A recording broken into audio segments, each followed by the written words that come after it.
अस्सलाम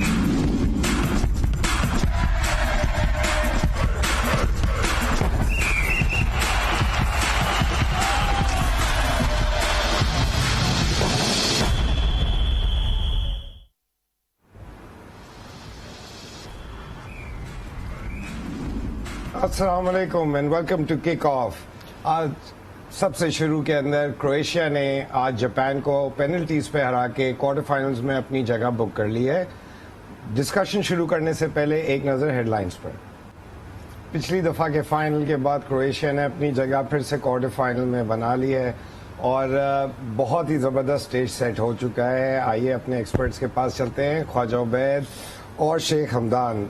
मैं आपके साथ शुरू करूंगा। सबसे पहले कल के मैचेस की पहले डिस्कशन अगर हम करें और उसके अंदर स्टैंड आउट मैचेस थे दोनों, लेकिन इंग्लैंड पे अगर हम पहले एक नज़र लें, बहुत ही कॉम्प्रिहेंसिव विक्ट्री थी। आप कह रहे थे कि पहले 20 मिनट में कुछ गेम बनता हुआ लगा, लेकिन उसके बाद कंप्लीट डोमिनेशन थी। 3 बहुत ही ज़बरदस्त गोल और जूड बेलिंगम स्टार बन के उभरे इस मैच के अंदर। पिछले गेम्स में भी उनकी अच्छी परफॉर्मेंस रही थी, लेकिन दिस वाज अमेजिंग।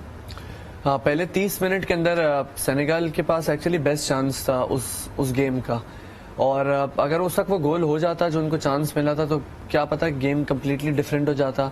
इंग्लैंड को एक लो ब्लॉक को फिर तोड़ना पड़ता, वो एक थोड़ा सा डिफरेंस होता। जैसे ही पहला गोल पड़ गया तो गेम स्टेट कम्प्लीटली चेंज हो गया और उससे इंग्लैंड को काफी कॉन्फिडेंस मिला। आपने जूड बेलिंगम की बात की, सब जानते हैं कि वो is a very good player और वो इस वक्त जो सीजन भी उनका बोरुसिया डॉर्टमुंड में है वो बहुत अच्छा चल रहा है। लेकिन जो एक और एडेड एडवांटेज था और why he played so well in my opinion was Jordan Henderson के आने से ही is got a bit more freedom to move into those higher spaces on that left side, क्योंकि जॉर्डन हेंडरसन और Declan Rice फिर वो midfield को cover कर रहे होते हैं जब वो आगे जाते हैं, तो वो उनके एडवांटेज। तो कल हमें बहुत क्रिएटिविटी देखने को मिली। गेम काफ़ी खुला हुआ था। इंग्लैंड ने जिससा खेला, जल्दी उन्होंने 2 एक साथ गोल किया। आई थिंक 8 मिनट के अंदर अंदर पहले हाफ के एंड होने से पहले। उसके बरक्स आज जो गेम था वो एक थोड़ा सा फंसा हुआ गेम हुआ जापान क्रोएशिया का। हालांकि जापान ने जब गोल किया तो मेरा ख्याल ये था कि गेम अब काफ़ी ज़्यादा शायद अटैकिंग की तरफ चले जाए, but I think from what I saw Japan उनको अटैक करने दे रहा था और काउंटर के ऊपर ही ज़्यादा रिलाई कर रहे थे। जापान की स्ट्रैटेजी भी यही है कि काउंटर अटैक पे खेलें। दोनों तरफ से दोनों गेम में आपने देखा कि काफ़ी चेंज हुआ है ओवर द 2 हाफ्स। पहले इंग्लैंड गेम में थोड़ा सा फंसा हुआ था, फिर जब गोल हो गया तो गेम खुल गया। यहाँ भी पहले गेम जो है वो ना इधर था ना उधर था, चांसेस मिले और तो जापान को बहुत कन्वर्ट नहीं कर पाए। बट एक दफ़ा जब उन्होंने गोल कर दिया पहले हाफ में काफ़ी स्ट्रगल किया क्रोएशिया ने, क्योंकि कोई रिदम नहीं बन रही थी। बहुत ही ऐसा लगा थके हुए हैं अपने पिछले 2-3 मैचेस खेल के, तो टांगों में जान नहीं है। मॉडरिच को भी उन्होंने सब्स्टिट्यूट कर लिया फौरन ही एक्स्ट्रा टाइम शुरू होने पे, बट आई गेस उनकी एज की वजह से और वो एक इशू जो था वो उनको नैग कर रहा होगा। हाउएवर जापानीज टीम पेनल्टीज में मैं पूछना चाहूँगा आप दोनों से, आप कोचिंग करते हैं, आप गोलकीपिंग कर चुके हैं, पेनल्टीज में ऐसे क्या हो जाता है? जैसे आज उनसे सिर्फ एक ही कन्वर्ट हुआ, तो ऐसी क्या चीज हो जाती है? आई गेस प्रेशर तो ऑब्वियसली 100% होता होगा। 100 वही है बस, और कोई चीज नहीं है। पेनल्टी ना प्रैक्टिस कर लें, कुछ कर लें, it's a game of nerves at that time. कुछ लोगों को दिली ख्वाहिश होती है कि मैं पेनल्टीज लूं या मैं पेनल्टीज रोकूं। गोलकीपर जो है वो पूरा दिलेर होता है कि जी मुझे आधा चांस में रोकूं, और कुछ लोगों की हालत खराब हो रही होती है कि मेरी बारी ना आए बस। तो बहुत ये सिर्फ गेम नर्व्स का होता है। टेक्निकल एबिलिटी आप चाहे जितना प्रैक्टिस कर लें, कुछ भी कर लें, it's all about nerves at that. Hamdan मुझे बताएं कि in penalty shoot out as a coach, यानी एक्स्ट्रा टाइम के आखिरी कुछ मिनट्स में आपको पता होता है कि I have to make a decision, तो ये चीज कितनी प्री डिसाइडेड होती है या उस दिन के लिहाज से आप प्लेयर का कॉन्फिडेंस वगैरह देख के फिर डिसीजन लेते हैं? यूजुअली टीम के में 7 से 8 प्लेयर होते हैं जो पेनल्टीज लेते हैं, और फिर होता क्या है गेम स्टेट के हिसाब से वो चेंज होता है। लेट्स से फॉर एग्जांपल एक प्लेयर है जो लेता था पेनल्टी, लेकिन वो उस 90 मिनट्स के ड्यूरिंग जो है वो सब्स्टिट्यूशन हो चुकी होती है, तो फिर कोई और प्लेयर आ जाता है। और फिर उसके बाद यूजुअली कुछ मैनेजर्स ये अप्रोच लेते हैं, वो at the end of it पूछते हैं कि यार कौन ज्यादा कॉन्फिडेंट है सबसे ज्यादा, क्योंकि जिस तरह उबैद ने भी पॉइंट आउट किया कि it's a game of nerves. अगर आप कॉन्फिडेंट हैं उस सिचुएशन के अंदर तो there is a higher probability कि आप गोल मार सकते हैं। स्पेसिफिकली अगर हम क्रोएशिया की बात करें तो there was experience in the last world cup, अगर आपको याद हो तो उनके दोनों नॉकआउट गेम्स और तीनों नॉकआउट गेम्स हैं वो 120 मिनट्स तक गए थे और उसमें पेनल्टीज पे भी 2 गेम्स ये लोग जीते थे। So they had that experience of playing in a world cup knockout game and playing for penalties, where as Japan को कोई इस तरह से रिलेटिव वर्ल्ड कप में एक्सपीरियंस इस तरह नहीं था। तो ये that counts, it does count. और एक in a penalty shoot out goalkeeper का चांस मेरे ख्याल से मैं तो 10% से भी कम कहूंगा अपने का, but as a goalkeeper how would you train? I mean, I you just आप पहले से डिसाइड करके और जंप लगा रहे हैं, या आपने जो बड़े प्लेयर्स हैं वो पहले स्टडी भी करते हैं कि कितने परसेंटेज शॉट्स किस साइड पे एक प्लेयर लेता है? बिल्कुल, इतना चेंज हो गया है कोचिंग तो ओवर द इयर्स। अब आपके पास आपके आईपैड पे या टैबलेट जो भी उस पर होता है कि ये प्लेयर है, इसके लास्ट 6 पेनल्टी उसने 3 इधर मारे 1 मारे, तो आप परसेंटेजेस पे जाते हैं।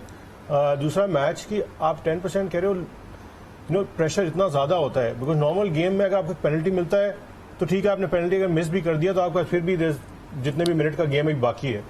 पेनल्टीज में अगर आपने मिस कर दिया एक पेनल्टी तो बहुत ज्यादा प्रेशर है, आपकी पूरी टीम पे प्रेशर है, दूसरी टीम आगे निकल जाएगी।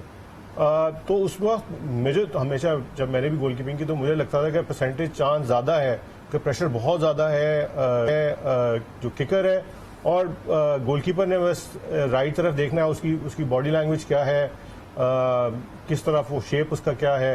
और पहले आप अब तो रूल भी चेंज हो गया, पाँव नहीं हिला सकते गोल लाइन से वरना पेनल्टी फिर लेनी पड़ती है। तो बिल्कुल नर्व्स की बात है। And goalkeeper, I always think goalkeeper का थोड़ा सा बेहतर चांस होता है रोकने का than normal play. Okay Hamdan, मुझे बताएं क्योंकि क्रोएशिया अभी आगे चला गया है, ऑलरेडी वो टायर्ड लग रहे थे वो लोग, मैच के बीच में भी उनकी टीम थोड़ी सी लग रही थी, और थोड़े से ओल्डर प्लेयर्स हैं उनके जिन पे वो काफी रिलाई करते हैं। कितना फैक्टर रहेगा अगले राउंड में? वो कोरिया या ब्राजील के साथ खेलेंगे जो कि दोनों टफ टीम्स हैं। कोरिया बहुत ही एग्रेसिव और 90 मिनट्स भाग सकते हैं वो पूरी टीम। ब्राजील के फ्लेयर का सबको पता है। क्रोएशिया के लिए आप किस तरह देखते हैं? दे वर प्रीवियस फाइनलिस्ट, लेकिन इस बार आपके ख्याल से वो ऐसी टीम है जो आगे तक प्रोग्रेस कर सकती है? मेरे नजर में it all depends on the draw. If Brazil get through, so I think it will be little difficult for them. Quality बहुत ज़्यादा है ब्राज़ील के पास, और जिस तरह से आपने फटीक फैक्टर बताया, दिस इज़ नॉर्मल, लेकिन वो इस चीज़ से कॉन्फिडेंस लेंगे कि लास्ट वर्ल्ड कप में भी उन्होंने 3 कंसेक्यूटिव गेम्स 120 मिनट्स खेले थे। So what stopping them from a psychological point of view? उनके कोचेस भी इस चीज़ को। And third thing on this, जिस तरह से स्पोर्ट्स साइंस ने इवॉल्व किया है, इतने एडवांस रिकवरी मेथड्स आ गए हैं कि प्लेयर्स फिर भी 3-3, 4-4 दिन बाद जो है वो खेल लेते हैं और वो आउटपुट एनर्जी दे सकते हैं। और इस दफा तो मैच का ब्रेक भी ज्यादा है बिटवीन। एब्सोल्युटली, आई थिंक 5 दिन का गैप है, मजीद रिकवरी टाइम होगा उनके पास काफी। But it's all about on the day. जैसे लास्ट टाइम में कहा था, क्रोएशिया टूर्नामेंट टीम बहुत अच्छी है, हमेशा हर टूर्नामेंट में बहुत अच्छा खेला है और लेटेस्ट स्टेजेस तक ले गए।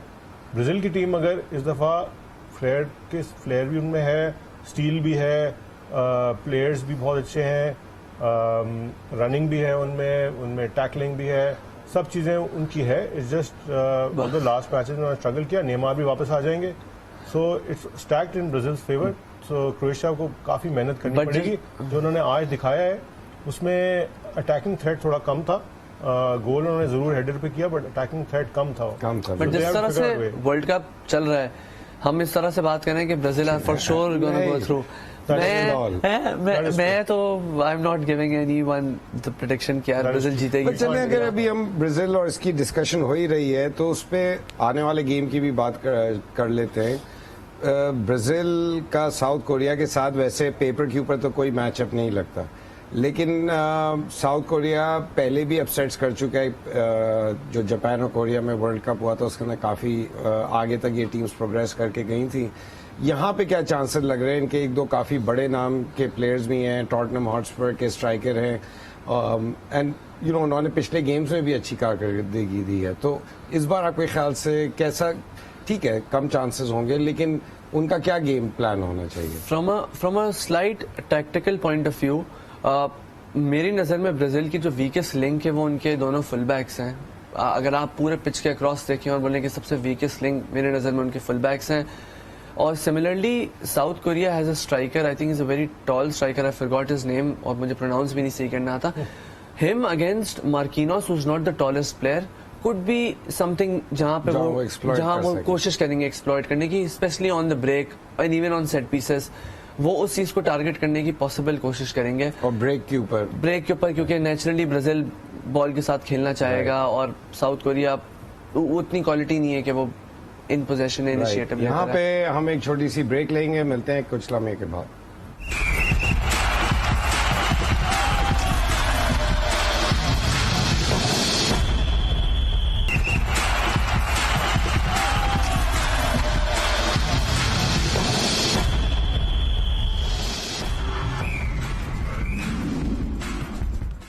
डिस्कशन शुरू करने से पहले एक नज़र हम लगाएंगे फ्रांस और इंग्लैंड के इंतहाई सनसनीखेज मैचेस के ऊपर। फ्रांस की विक्ट्री के अंदर ओलिविये जिरू और एम्बापे का बहुत बड़ा हाथ रहा है इस वर्ल्ड कप के अंदर। एम्बापे हाई स्कोरर हैं और जिरू ने एक बहुत ही ज़बरदस्त रिकॉर्ड तोड़ा जहां पे थियरी ऑनरी से आगे निकल गए हैं as the top goal scorer for France. एक नज़र इनके मैचेस और गोल्स के ऊपर। राइट, एम्बापे का गोल, जो दूसरा गोल था स्पेशली उनका, it was out of this world. मेरा तो कल आई थिंक रात को सबसे ज़्यादा जो चीज़ मैंने एंजॉय की थी वो एम्बापे का गोल ही था। But talk about Mbappe and the impact जो इनका रहा है, नॉट ओनली नाउ, पिछले वर्ल्ड कप में भी जब ये इन्होंने अपने आप को अनाउंस किया बड़े स्टेज पे, और इस वर्ल्ड कप में ये इंस्ट्रूमेंटल रहे हैं। हालांकि शुरू में फ्रांस को कुछ इंजरी प्रॉब्लम्स भी रही। वो अभी मैं एक और शो भी सुन रहा था, वो ये कह रहे थे कि ये जो इंजरीज फ्रांस को हुई हैं, they've been a blessing in disguise for France, क्योंकि लेफ्ट साइड पे एम्बापे खेल रहे हैं, उनके साथ लेफ्ट बैक पहले होते थे लूकस हर्नांडेस। वो उनकी इंजरी से उनके भाई टीम में है Theo Hernandez, and ever since he came on, that relationship between Hernandez, Mbappe and Adrien Rabiot has really allowed Mbappe to play much better, क्योंकि वो थियो हर्नांडेज एक इस तरह के प्लेयर हैं जो आगे अटैक करते हैं, तो वो full backs, sometimes opposition full backs, इनके ऊपर ध्यान होता है, and then Mbappe is someone who gets free and who gets space in behind. So that has really help Mbappe in this tournament. जो आप लास्ट टूर्नामेंट की बात करें, उसमें काफी सारे सिचुएशंस ऐसे थे कि जहां पे एम्बापे ने ट्रांजिशनल मोमेंट्स में बहुत ज्यादा डर फैलाया हुआ था, बट इसके अंदर फ्रांस क्योंकि इंजरीज की वजह से देर playing a lot of their football in possession rather than relying on their out of possession और transitions पे। तो इन पोजीशन फुटबॉल जरा समझाएं। इन पोजीशन मतलब जब मेरे पैर में बॉल है, ठीक है। ट्रांजिशन मतलब मेरे पास बॉल नहीं है, मैं डिफेंड कर रहा हूँ और जीतते ही मैं काउंटर अटैक करूँ। Right, so that is playing on transition और प्लेइंग ऑन द काउंटर। इस वर्ल्ड कप में जो थोड़ा सा डिफरेंस है, France is looking to play in possession, यानी वो अपने पास बॉल रखने की कोशिश कर रहे हैं। पिछले वर्ल्ड कप के अंदर ज्यादातर मोमेंट्स इस तरह थे कि वो बॉल के बगैर खेलना चाह रहे थे, क्योंकि उनके पास डिफरेंट क्वालिटी ऑफ प्लेयर थे। N'Golo Kante, Pogba, Blaise Matuidi, players and midfielders who can run and run and run. तो लेकिन इस बार उनके पास टेक्निकल प्लेयर्स हैं, एड्रियन रैबियो जो यूवेंटस में खेलते हैं, और फ्रांस के लिए एक और प्लेयर ऑरेलियन चुआमेनी जो रियल मैड्रिड में खेलते हैं। There very good ball playing players, and similarly Hernandez के आने से, थियो हर्नांडेस के आने से अनदर बॉल प्लेइंग प्लेयर। तो वो जो एक रिलेशनशिप है उस लेफ्ट साइड पे, that is really benefiting them. तो मैं जहाँ पे एम्बापे की बात कर रहे हैं, वहीं पे ओलिविये जिरू जो कि एक वेटरन प्लेयर हैं फ्रांस के, उन्होंने थियरी ऑनरी का रिकॉर्ड तोड़ा फ्रांस के लिए।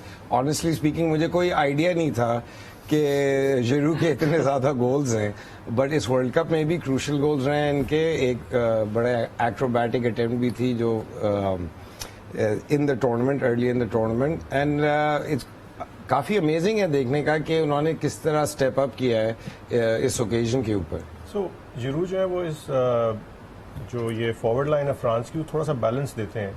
वो डिफरेंट किस्म के प्लेयर हैं एम्बापे से। एम्बापे थोड़े डायरेक्ट हैं, ये होल्ड अप करते हैं, इनकी एरियल एबिलिटी बहुत अच्छी है। क्लब करियर भी जो है उनका बहुत ट्रांजिशनल किस्म का रहा है।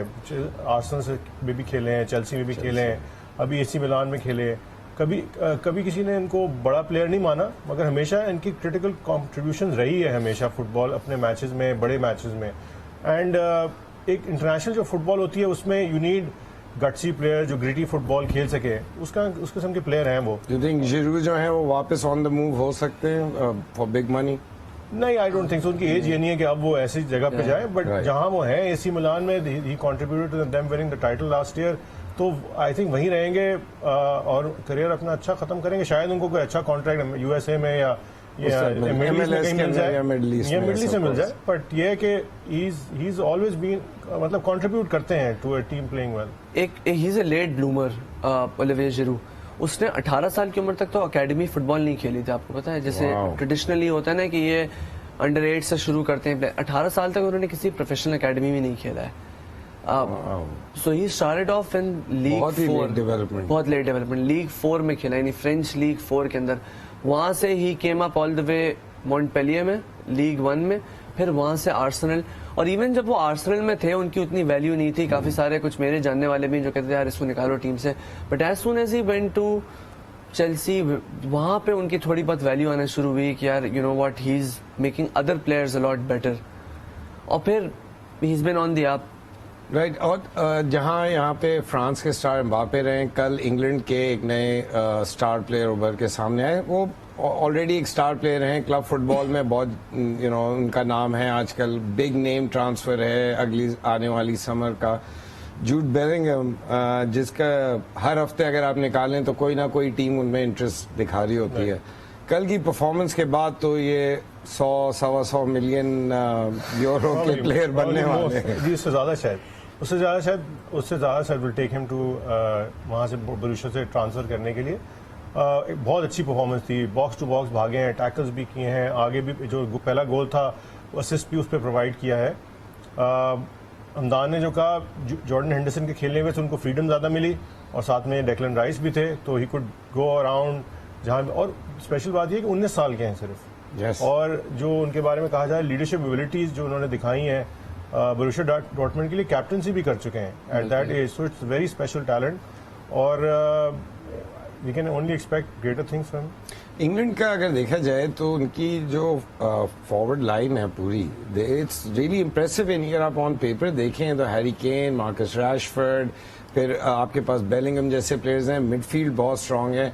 डिफेंसिव साइड पे थोड़ा सा उनके ऊपर पहले क्वेश्चन मार्क्स हैं कुछ प्लेयर्स के ऊपर, and finding the right mix in the middle of defence.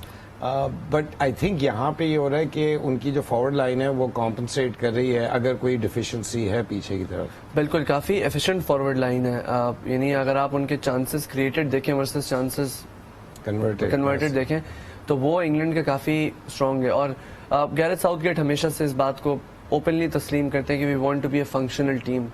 उनका बिलीव इस चीज पे है कि वर्ल्ड कप के अंदर आपको कोई खूबसूरत परफॉर्मेंस और खूबसूरत फुटबॉल आगे नहीं लेके जाती है, फंक्शनैलिटी लेके जाती है, और उनकी बेस जो है वो डिफेंसिव बेस है, वो इस चीज से यकीन करते हैं। तो कभी उन पे क्रिटिसिज्म आता है कि यार बोरिंग फुटबॉल खेल रहे हो और आप आपके पास इतने स्टार प्लेयर हैं और इतने फ्लेयर वाले प्लेयर हैं, वो कहते हैं यार रिजल्ट आ रहा है ना। हाँ, रिजल्ट जरूर। And if you look at it from a point of view, they have been solid more or less, apart from 1-2 chances जो कल के गेम में क्रिएट हुए थे, उसके अलावा they have been solid. This is how they look to play against France as well, maybe changing the system possibly. Right. अच्छा उबैद, मुझे बताएं, फ्रांस इंग्लैंड दोनों 3-3 गोल करके आगे आए हैं, अटैकिंग टीम्स लग रही हैं। पिछले वर्ल्ड कप में मुझे याद है, आई कांट रिमेंबर वो किन 2 टीम्स का मैच था, लेकिन इसी तरह का एक मैच बिल्डअप हुआ था, दोनों टीम्स काफी गोल करके एग्रेसिव फुटबॉल खेलते हुए आगे आए, लेकिन जहां उन दोनों का आपस में मुकाबला हुआ वहां पे गेम बिल्कुल बदल गया, दोनों डिफेंसिव हो गए और काफी हद तक बोरिंग गेम बन गया था, जो शायद 1-0 या इस तरह खत्म हुआ। तो क्या ये डर हो सकता है क्वार्टर फाइनल इंग्लैंड फ्रांस का कि दोनों अटैकिंग एग्रेसिव टीम जो हैं वो कुछ पीछे रह के खेलें प्रेशर की वजह से? जब टूर्नामेंट आगे बढ़ता है नॉकआउट स्टेजेस में तो ऑब्वियसली स्टेक्स ज़्यादा हो जाते हैं, तो थोड़ी सी डिफेंस माइंडनेस थोड़ी आ जाती है टीम में। बट इंग्लैंड जो है वो जो बावजूद उन्होंने 3 गोल किए हैं 2 मैचेस में, वो थोड़ा सा डिसीविंग है, क्योंकि इंग्लैंड कोशिश ये करता है कि गेम का पेस पहले कंट्रोल करे। उनके बैक पासेज अगर आप गिनेंगे वही सब्सटैंशियल होते हैं, तो वो गेम को बहुत कंट्रोल करते हैं, रिस्क बहुत कम लेते हैं, एंड देन एकदम से वो जो कल भी आपने देखा एकदम से 1-2 फॉरवर्ड पास किए और क्या गोल हुआ और फिर गेम चेंज हो गया। वो गेम का पेस कंट्रोल करने की कोशिश करते हैं। अब मिस्टेक्स हुई हैं कल दोनों सेंटर बैक से, हैरी मैग्वायर से भी और स्टोन से भी, मगर उन्होंने रिकवर कर लिया उस पर और गोल नहीं पड़ा जो पड़ सकता था, and game would have been completely different. France के अगेंस्ट आई डोंट नो इसमें इनके पास इतना मार्जिन होगा, क्योंकि एलीट स्पोर्ट में मार्जिन बहुत कम होता है and France is elite team, तो इतने उनके पास मार्जिन होगा कि ये इस तरह की शेकी डिफेंसिव परफॉर्मेंस करें और उनको उसकी मार न पड़े। तो पॉसिबिलिटी है कि बिकॉज उनकी फॉरवर्ड लाइन इतनी अटैकिंग है और इतनी थ्रेटनिंग है कि they play with 3 at the back and then 2 wing backs. Okay right, will be taking a quick break, मिलते हैं चंद लम्हों में।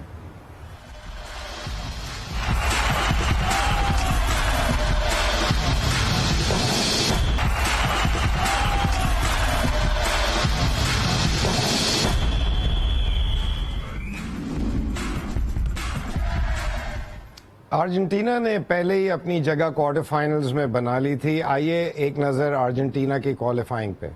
अर्जेंटीना का और नेदरलैंड्स का जो क्वार्टर फाइनल है वो बहुत एक्साइटिंग होगा, लेकिन अभी आज रात ब्राज़ील और साउथ कोरिया का मैच और उसके बाद 2 मज़ीद मैचेस रहते हैं जिसके अंदर पोर्चुगल और स्विट्ज़रलैंड और स्पेन का मुकाबला मोरक्को से हम देखेंगे। पहले डिस्कस करते हैं मोरक्को और स्पेन का मैच। तो मोरक्को जो है उसने काफ़ी सरप्राइज किया है इस बार, बड़ी ओपन फुटबॉल खेल रहे हैं, इंटरटेनिंग फुटबॉल खेल रहे हैं और आई थिंक नाउ बाकी सब टीम्स आउट हो चुकी हैं। आई थिंक सारा जो अरब क्राउड है, स्पेशली अरब स्पीकिंग क्राउड, वो अब मोरक्को के साथ होगा। वहाँ पे काफ़ी इंटरटेनिंग मैच होना चाहिए कल।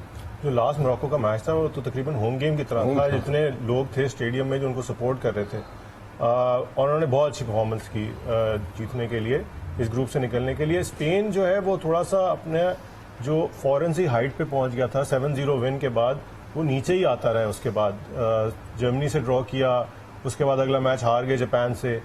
तो इस वक्त स्पेन के लिए थोड़ा सा कंसर्निंग बात यह है कि उनको गोल्स कहीं से नजर नहीं आ रहे। मुराटा है मगर वो मुराटा से शुरू नहीं कर रहे, तो ये क्रिटिकल डिसीजंस है उनके लिए इस मैच में जाने के लिए कि वो किस फॉर्मेशन से स्टार्ट करेंगे। वो एसेंसियो को खिलाएंगे एज अ फॉल्स 9 या फिर ये मोराटा को as a all out striker लेके जाते हैं।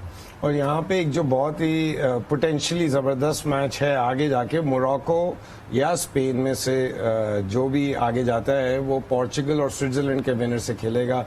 स्विट्ज़रलैंड अगेन ऑन पेपर अगर आप देखें हमदान, तो यही बंदा कहेगा कि पोर्चुगल फेवरेट्स हैं। Big name players, Cristiano Ronaldo of course. Cristiano Ronaldo अब अकेले नहीं है, कई स्टार्स हैं उस टीम के अंदर, one of the pre tournament favourites as well. आपके ख्याल से स्विट्ज़रलैंड के पास कोई चांस होगा उस गेम के अंदर, या वो साउथ कोरिया ब्राज़ील वाले ही मैचअप लग रहा है? पॉसिबली थोड़ा सा ज़्यादा चांस है। देव गॉट सम गुड प्लेयर्स। उनके ग्रेनिट जाका जो आर्सेनल के वाइस कैप्टन भी हैं और इधर स्विट्ज़रलैंड कैप्टन है। I do expect a possibility of an upset in this game.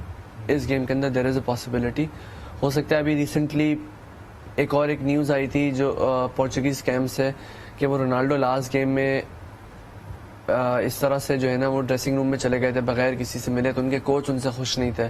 तो आई डोंट नो उसमें कितनी सच्चाई है, लेकिन वो फिर से एक हल्का सा रिफ्ट क्रिएटिंग फैक्टर है जो कि इंटरनेशनल गेम्स के अंदर इम्पैक्ट होता है। सेकेंडली फिर से जो हमने पहले भी एक बात की थी, सेट पीसेज और कितना वो इम्पोर्टेंट रोल प्ले कर सकती है for Switzerland. I think that could be an important factor, क्योंकि एक बार आप एक गोल आप हो जाते हो टूर्नामेंट फुटबॉल के अंदर, वो भी नॉकआउट्स में, तो वो फिर Switzerland can bank on that defence to stop Cristiano Ronaldo and Portugal.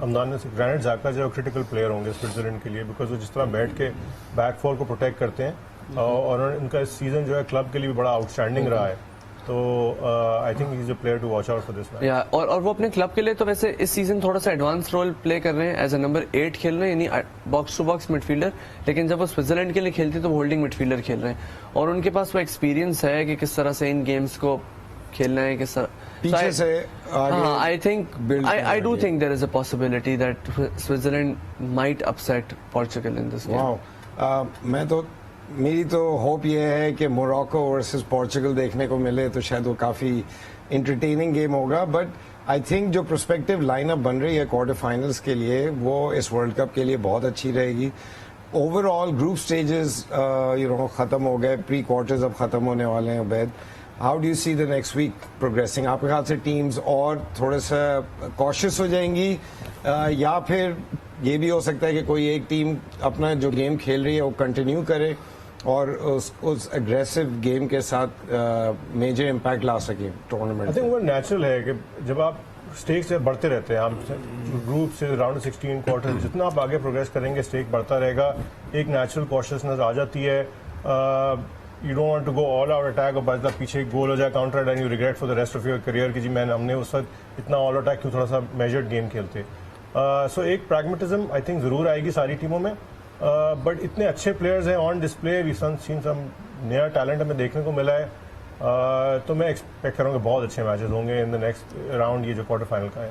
I think अगर आप अर्जेंटीना और नेदरलैंड्स वाला गेम देखें, सो मुझे नहीं लगता दोनों टीम्स अपने जो जिस आइडेंटिटी के साथ वो इस टूर्नामेंट में खेल रहे हैं वो उससे ज्यादा डिफर करेंगे। अर्जेंटीना को 1 या 2 गेम, 1.5 गेम लगा था to get into that groove कि वो जिस तरह से खेलना चाह रहे हैं।